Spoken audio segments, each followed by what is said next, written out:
Hi guys, this is Arthur for FlopTurnRiver, and this is the last part of the series where I analyze hands in heads-up situations and figure out how to get maximum value. So in this first hand, I am more than 40 big blinds deep against a fishy player, and as far as I remember, he was just all over the place with his ranges. His stats are that of a moderate fish, but his ranges never really fit his actions, and he was just making strange plays left and right. Anyway, I make a standard open from the button, and he min-free bets me, which is always fun, especially when you're in position. So I take a flop with Queen-Jack and flop a solid hand.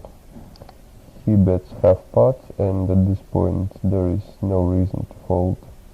So the options are to call or raise. Now I want to get ahead of myself and say that I did just call, but I feel that it was a mistake. Since he is a fish, he will have tons of hands there which I can get value from by raising, like tens, jacks, flush and straight draws, etc. So I missed that value and just called, after which a very uncomfortable turn card rolled out. This, I guess, is another reason why raising the flop is a good idea, since there are a lot of turn cards that can make this situation really uncomfortable and would most likely make me fold this to a second barrel, and this is one of those cards. Fortunately, he shuts down, so now there's a good chance that he has a queen himself, or some kind of a draw or pocket pair. Either way, checking in this spot is definitely a sign of weakness, so there's no reason to check back here. I much rather put in a bet now and check back the river than let him try to take this pot away in the river. I actually played this hand pretty badly. This bet here isn't very good either. Something like half pot would probably be better. 450 looks way too cheap for him to spike his draws. So he makes the call and the river is a blank, and he checks. Now here I don't see any reason to put in another bet, even though I'm pretty sure that I'm ahead or splitting. He can have a very, very wide range here, including an ace and sometimes even a weak 9. On the other hand, the other part of his range is mostly draws and pockets, and I doubt he's paying me off with that range here. So I elect to check behind, and he did have pocket 7s. So the next hand is actually against the same guy, except this time he has position. He limps the button, and he must have been running hot, since I decided to take it easy with Queen 9 and just see a cheap flop. Usually I would raise Queen 9 against a fishy limper, especially in heads up.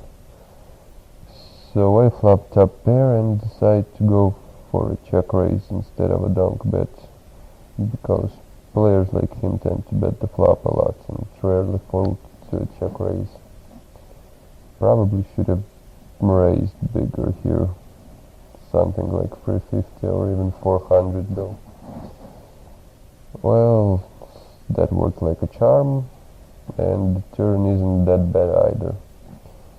This may seem like a very thin spot to be putting in value bets, but a friend of mine who is a cash game grinder once said, "Don't ever second guess a value bet against a fish.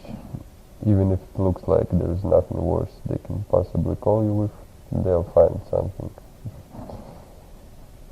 And that's really true. You would be surprised what some people will call you down with. So putting another bet here, even with the board this dry, is always a good idea. He calls another bet and the river pairs the deuce.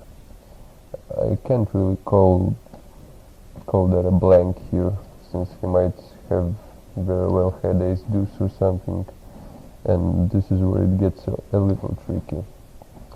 Now you might think that a check call here is standard, but this is a situation where you can still actually get value from his worse hands, by betting, and if he does have you beat, a bet will also save you money, since it will almost certainly be smaller than his bet if you checked him. So I put in another half-pot bet, and he just can't resist calling me down with second pair. So the last hand, I think I played pretty good. Now this guy is a total fish, and he opens the button. And to me, the difference here between a fold and a flat call is the suits. I wouldn't flat this with 10 deuce offsuit, but against a fish like this, I think the suited aspect of the hand gives you just enough extra equity to justify a call here.